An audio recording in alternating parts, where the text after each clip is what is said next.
I did it for the money. I'm here with Danny. Danny is a big part of the RWB Canada family and basically company builds and stuff like that. So I thought I would do a quick little interview with Danny, kind of him telling us about the history of RWB, what got him into RWB, what he likes, or even maybe what he hates about RWB, if there's anything to possibly hate. So give us a little bit of an introduction to yourself, Danny. Hi, my name is Danny Yee.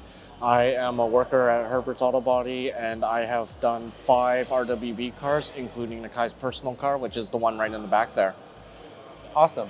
So tell us about this car. What kit's on this car, what model this car is, little tidbits for maybe those that aren't super in tune to the RWB kind of world. So this one is the 930 backdate. So what makes it a little bit different from the rest of the cars is that the hood is a little bit longer. It's the long nose hood with the different turn signals and everything like that. And it's made to look more like the classic cars from the 60s. This, I believe, is just the Royal Wide. It's not like the wider one or anything like that. What sets this car apart is basically we have forged carbon mirrors, as well as the headlight bezels are all from forged carbon. The livery on the back is a painted seamless carbon livery. I don't think too many people do that. As well as we got a carbon hood. What's interesting to note is that the hood and the trunk are in a traditional 1x1 carbon fiber weave. Wheels are from Trom. They are RWB Fuchs style. Yeah, you know, it's painted in Brewster green. It used to be silver before. And yeah, I think that's about it. We haven't done the exhaust yet. We haven't done the seats or interior, so that's why it's kind of sitting in the back of Porsche Richmond. So when you say that you haven't, clearly you've done a lot of work to this car. Why don't you tell us about what changes you've done? And I know you've already touched on some of the components that exist on the vehicle. What have you done? Well, in terms of the actual build itself, I was basically in charge of just painting the vehicle, making sure all the dents and everything were out of it, and making sure after the vehicle was done that all the lineups and everything works well as it is. So yeah, in this particular build right now, because it used to be silver, we had to go away, and the departure for this one is just basically when the first time that Nakai actually had this silver car, it was driven basically straight from Vancouver all the way to Edmonton for a car show for Driven. And it just got rock chipped. So it was kind of abused. We did a couple of charity events in the car and everything, and more rock chips occurred. And it just so happened that we had the plan, Anthony had the plan of redoing the car. So car is soaked in Brewster green. There is 6 layers of coat of greens on there, and that is in between clear coats and sealers, just to make sure that if it rock chips, there's no indication that there's going to be. It's just going to be either it's going to be black or it's going to be green on the underside. And I think that was pretty important, especially since we do plan to drive this car out down to Monterey. So it's going to be abused. So we just want to make sure that everything works. No, that's going to be quite an adventure for the car. I know that you mentioned the car has a few carbon components on it, and you do some sort of carbon embossing, if I'm not wrong, correct? Yeah, it's something I'm very familiar with the seamless liveries. I wanted to do something a little bit special with this vehicle. Most of our RWB cars, yes, it does have carbon fiber. Yes, they are painted and everything, but what I wanted to do, what was a little bit special, was in the back of the tailgate. I had the tailgate done by a friend of mine, and all I just did was I put down a decal, I painted the thing, and then I started putting clear coats on it. The trunk itself, on the lower half of it, when you see the RWBs like at the one, it's all flat. So you don't, when you rub your hands on it, you don't see any lines, you don't feel any lines and everything. And I think that's actually a really special touch to it. It gives it a very premium feel and looks very OEM in a sense, which is very good, right? Especially with these cars being so modified, anything that can be done in a more cleaner sense adds really to the character of the vehicle. And you know, the owner is very particular to his vehicles, right? So it adds in that it's very clean and nicely done. Definitely, and it kind of also goes to the later in the hot rodding era where everybody did like their pinstripes and like they did a whole lot of flakes and everything just all seamlessly goes together. Like it, you know, you get that depth in it, and I think it's a little bit more special than when you don't have those layers, but you can see the depth in it. I think that makes it really special. So yeah, so I like doing those things. Awesome. So since you know a lot about this car, what's something you love about the car and what's one thing you hate about the car? If there is anything that you hate. I love the fact that this was a collaboration with a whole bunch of companies. The mirror arms were actually bespoke made by a friend of mine over at Idiomworks. The carbon fiber, the forged mirrors, the forged headlight bezels. I love those because they're more subtle. It's something that you don't see every day. And it's one of those things where when you actually look at them and you see them, then you start noticing like, oh, there's more details. And it kind of makes you want to go dive into the car a little bit more, seeing what there is, right? So another friend did all that carbon fiber, all the forged fiber. That was done by Final Rare. I did all the paint job. Anthony was very adamant about having a green color.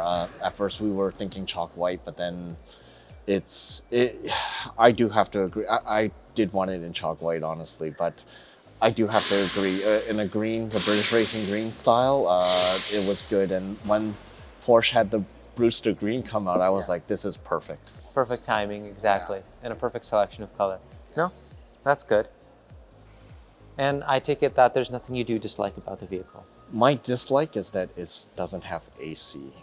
That's a very fair reason. That's a very good one. Yeah, if it had air conditioning, it'd be even better. Yes, with the AC, it would be whatever. I do like my old school cars, but even my 944 has AC in it.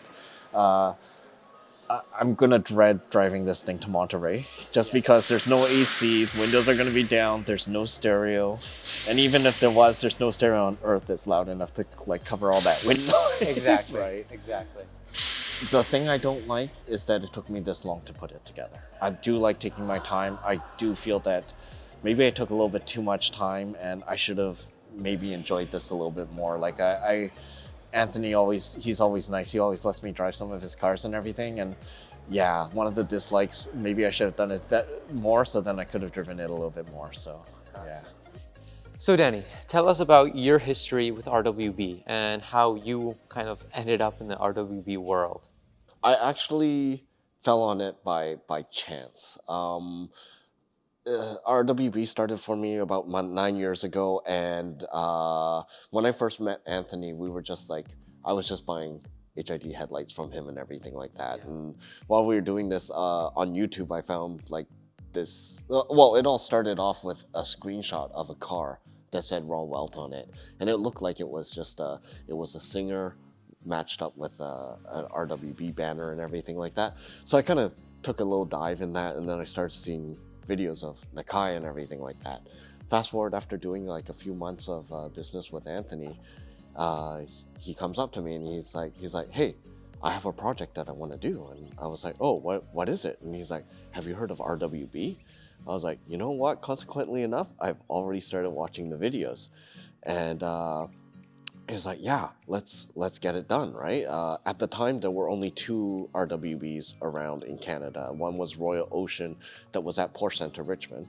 And the other one was I believe it was in Toronto. So that was when we decided working on Super Musashi, which was the 993 Turbo.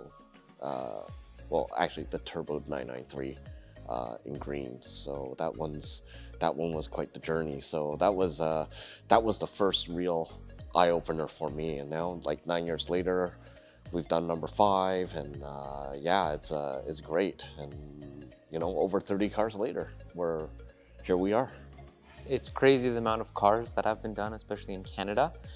So why don't we move on to the topic of RWB culture and kind of the car culture around these vehicles? I think RWB is almost like a cult following. I mean, like, the fantastic part about this kit is, yes, it's expensive and everything, but you're paying for Nakai San to actually come over, and he insists on putting the car together, So I think that the interaction that you have, like the owner with the actual owner of RWB, and putting a car together, especially when you start adding on your own personal touches like interior, suspension, wheels, and everything, I think that there's quite the there's a better connection to it, right? I mean, like you can buy Liberty Walk, you can buy Mansory or anything, but you're just going to pay a body shop to actually put it together.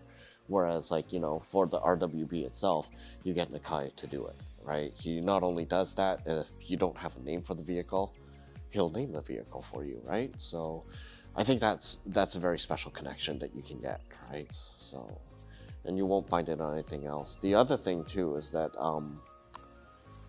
I think what's great about RWB and the following of it and the car culture is that Nakai's pretty much done this so many times that he's got it down to completion in hours. Yeah. So all we just do is that when we go to builds across Canada, because we are the official distributors of the kit, we coordinate the times and everything, and when Nakai gets there, we just tell them like, oh, this is it's a 964, it's Royal wide, we have a GT wing that needs to be installed, fender wings.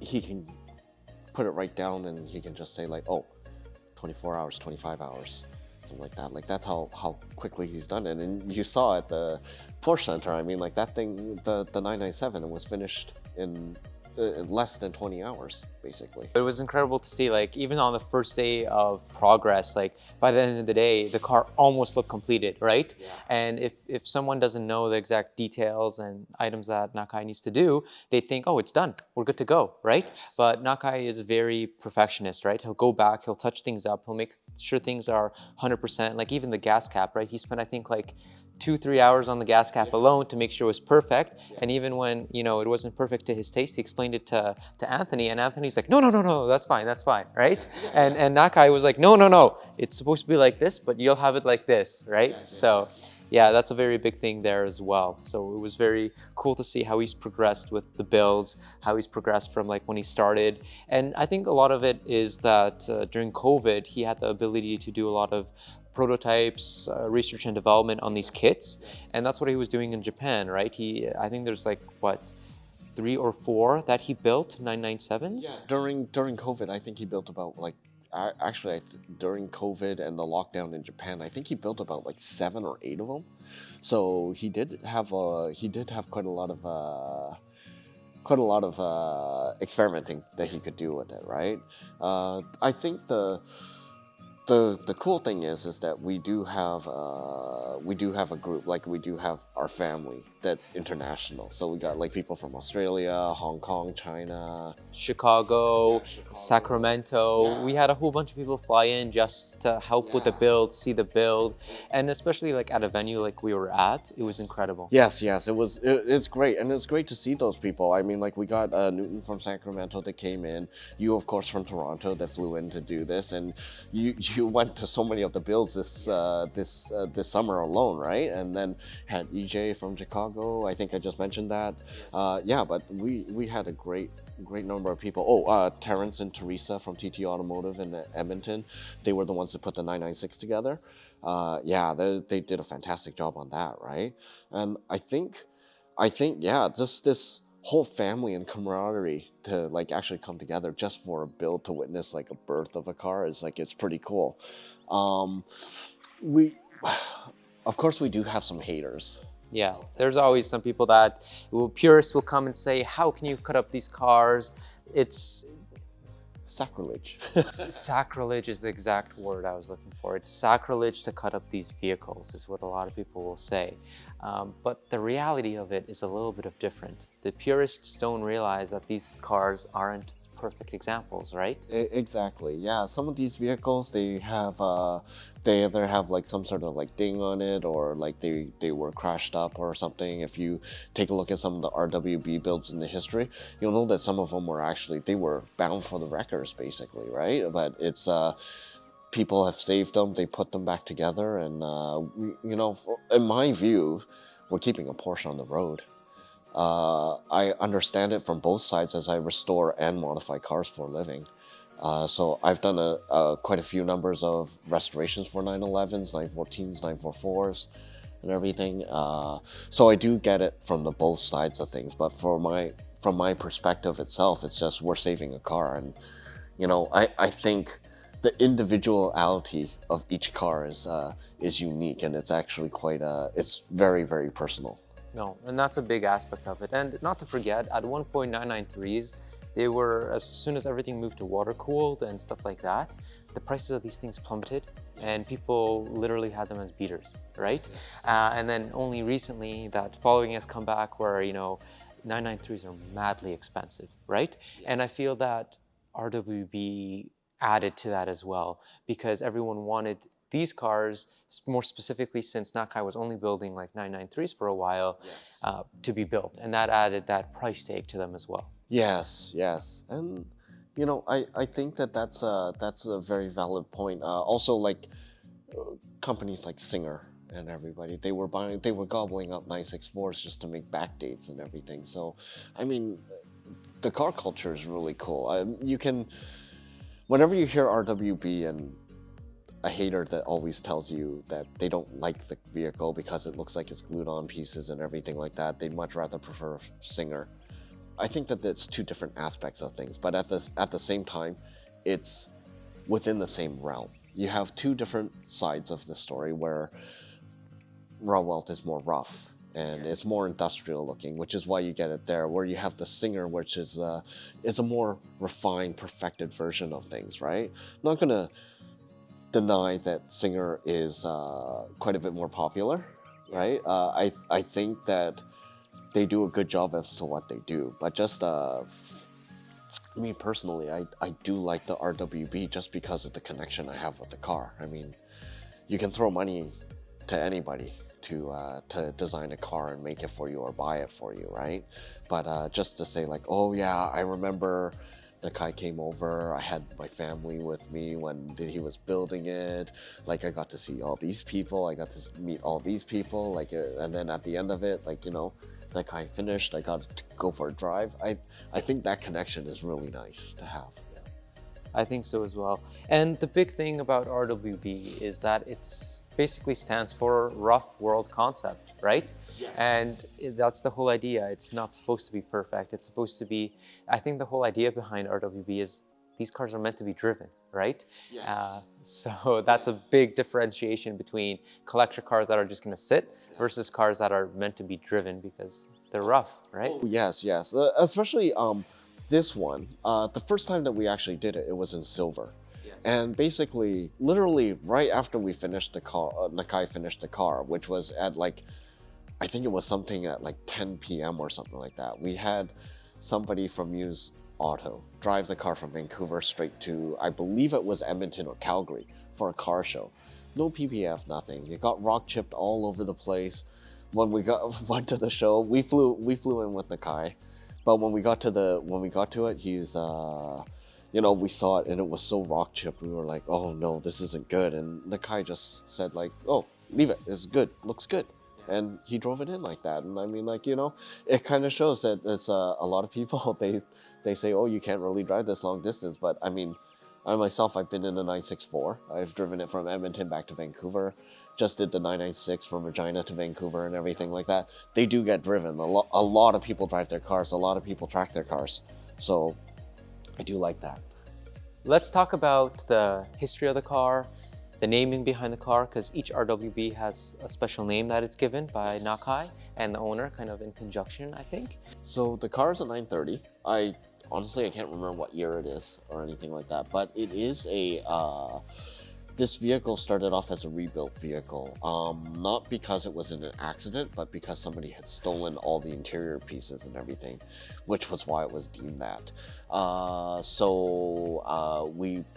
Anthony purchased the vehicle the way that it is right now, with the seats and everything, because the previous owner had put everything back together, which he was a Porsche specialist as well, so he figured that that was a good thing to do. And yeah, the process just went into doing the paint and everything. Originally, the car was black. We painted it in silver. And now it's in the Brewster green. Nakai named this vehicle Kashiwa, which is the hometown of where RWB headquarters is in Japan. So for us, we were pretty happy to hear that name because it kind of like it kind of means like home, basically, right? Like for me, that would be the interpretation of him naming it Kashiwa, right? So yeah, so I think it's pretty cool. And this is his personal car. For his personal car, meaning that when he is in Vancouver and he feels like driving, he does have the opportunity to drive it. So yeah, it's just I think during this time, because he has been doing a lot of cross-country road traveling and everything like that, and he does have quite a lot on his mind because he is catching up on 4 years of work that he just didn't feel like driving this time around. So it was it's fine, which is totally fine. So Well, what we can guarantee is, since this is his personal car, the car he's going to drive, it'll be sticking around for a while. So we won't be seeing this car going away anytime soon. no, I hope to do many more versions of it, which is kind of why we left the carbon hood full carbon. Originally, we were thinking about painting it, doing a livery where only the circle that you see, the 75, was in carbon, and then we would put some decals in there, and every event that we do, we just change the inside of the decal. But right now, the way I think it sits, I think it looks really good. So I hope that I don't have to change it anytime soon, but when I do, I'm very much up for the task. No, it looks amazing, and I bet it drives amazing, which I think we'll move to next. Well, the keys are in the car. You can drive it where you can drive it around and see how it is. I'm not going to say no to that. Yeah, exactly. Yeah. Yes. No. Thanks.